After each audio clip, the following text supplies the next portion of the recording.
The final cleaning of the beam is carried out with small circular movements to give the surface a random directional roughness, or, as an option, like a grid at an angle of about 45 degrees to the working direction of the strain gauge. Who likes it better?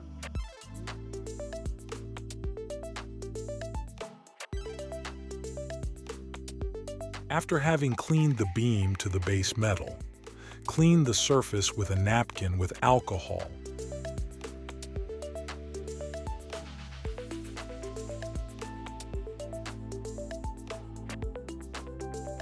You can use the napkin several times only in the process of rough cleaning, and the final cleaning is performed by a clean napkin or clean part of the napkin.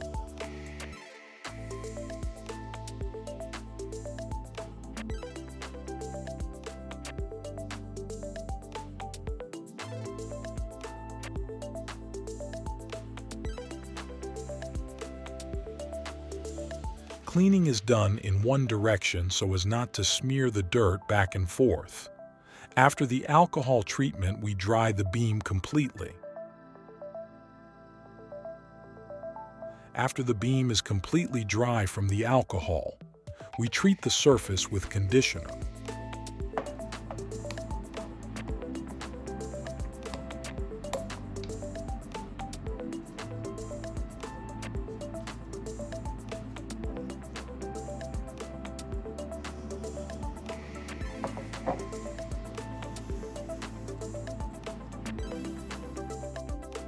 You can see that the conditioner cleans the dirt that the alcohol did not remove.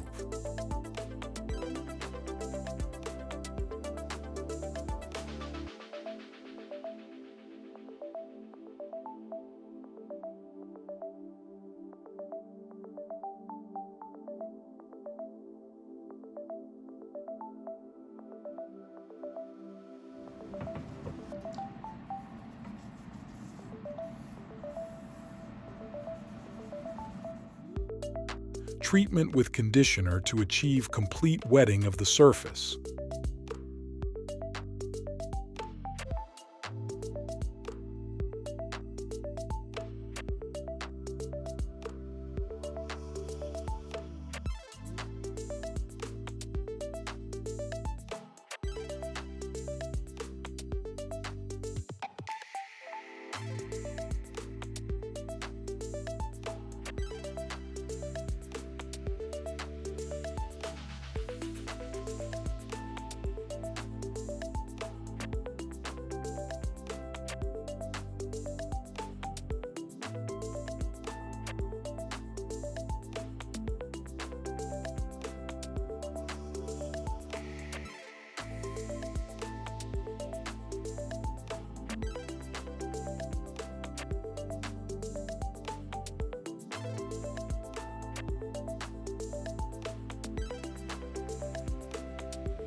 The final treatment is also done in one direction.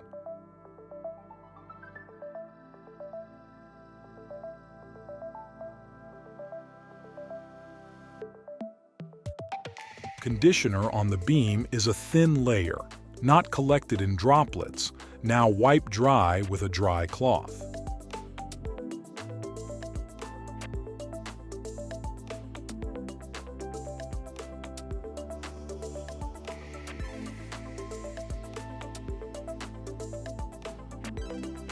And then we treat the neutralizer.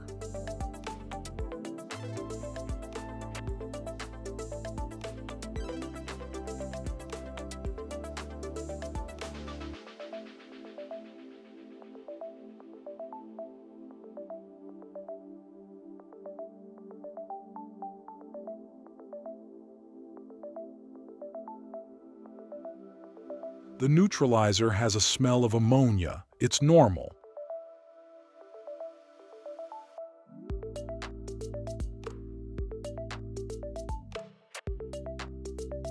We used the side of the cloth that wasn't on the table, wipe several times and let the beam dry completely.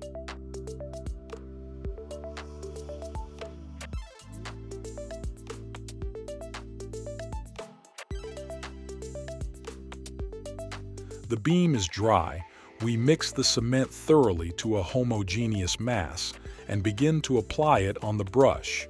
It is best to do it with a spatula, which we stir the cement.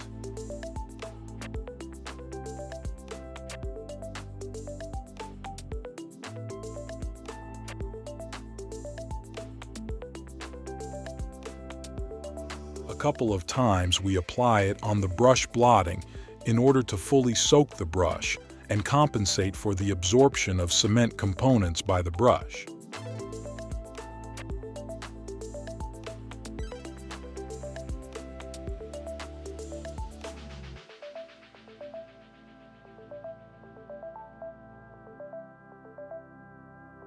And we apply the cement to the beam or any other part.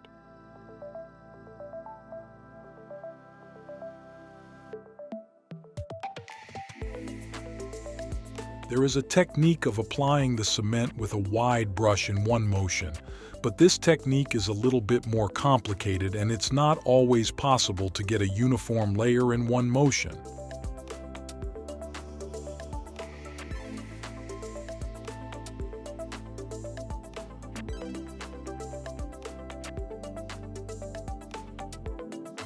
This cement allows you to apply it like this, like regular painters and paint surfaces.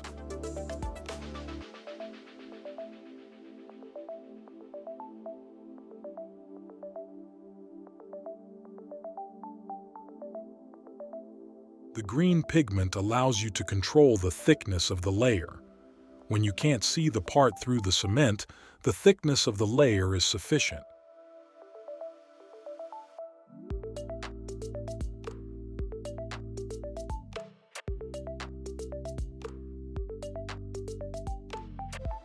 You can tweak or even out the layer thickness. Some slight unevenness is not stark.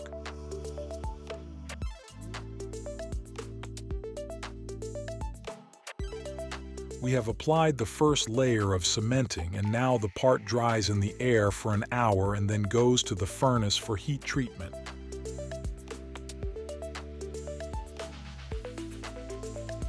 We have the priming layer of cement baked.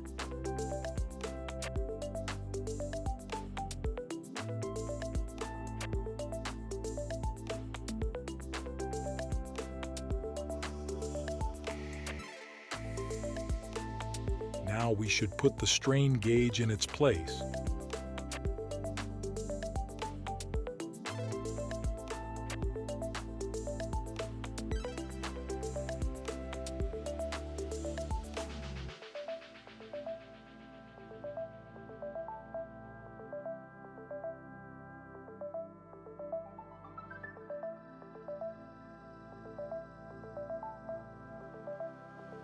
The strain gauge is peeled off the package.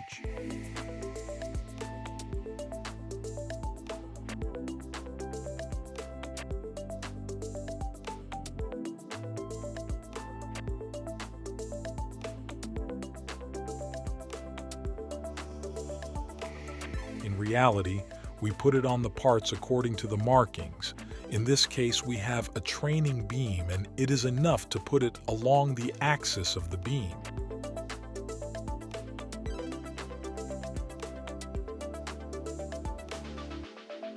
We roll the tape to the surface of the cement in the beam, which would fix the strain gauge in the project position.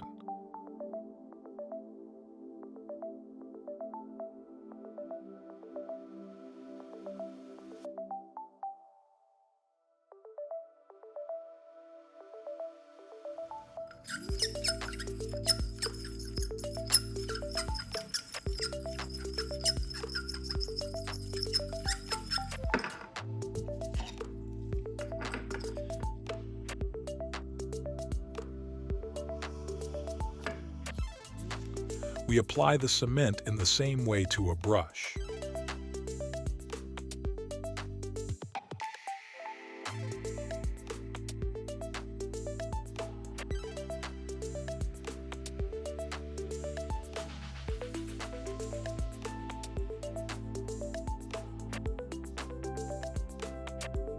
And now our task is to cover with cement the parts of the strain gauge that are not covered by the tape.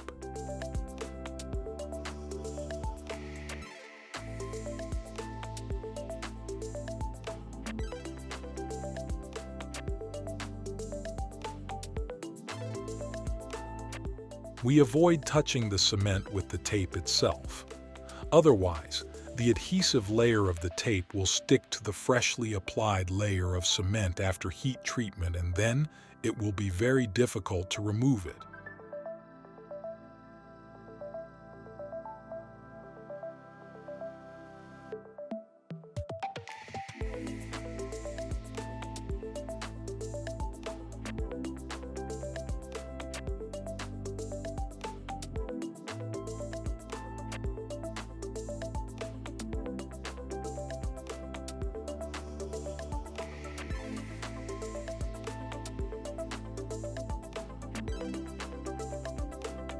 Above the leads, we create a local thickening for reliable fixation of the leads.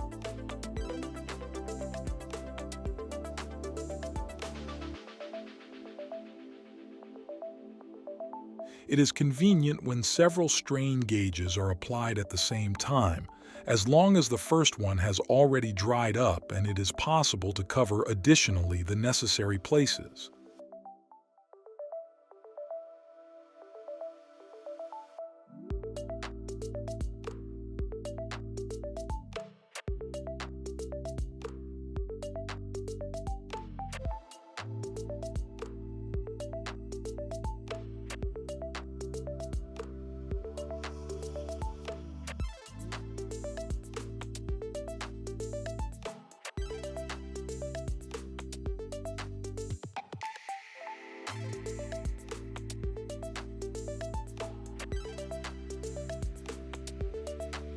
Enough for the first layer.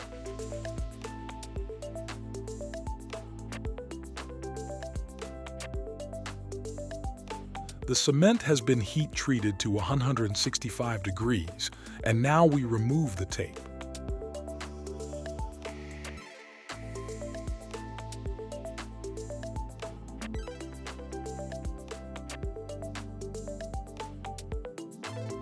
We act slowly and carefully so that there is no adhesive layer on the part.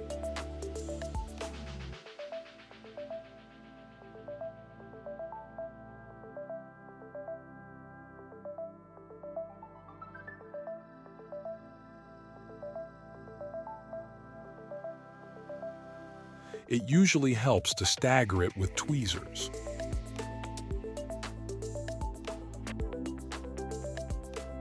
We inspect the strain gauge and make sure that there is no adhesive residue left from the tape and put the part for final heat treatment of this layer of cement.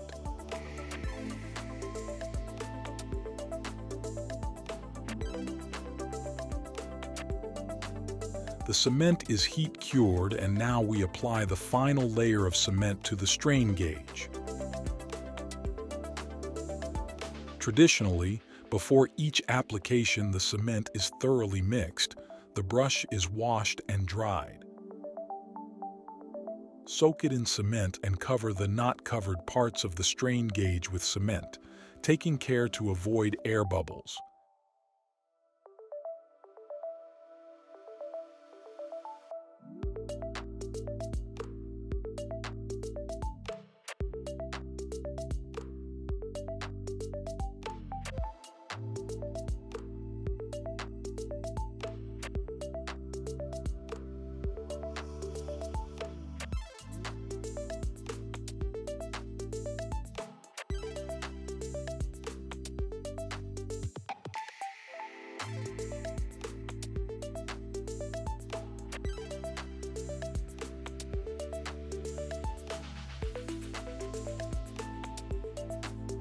Spread the cement in an even layer and add a reinforced layer of cement over the leads.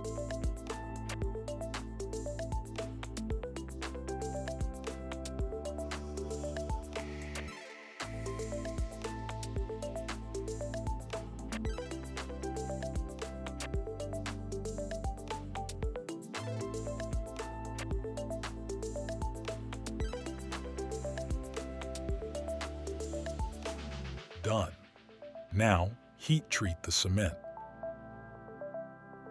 The next step is to weld the wires to the leads and protect the welding area with cement.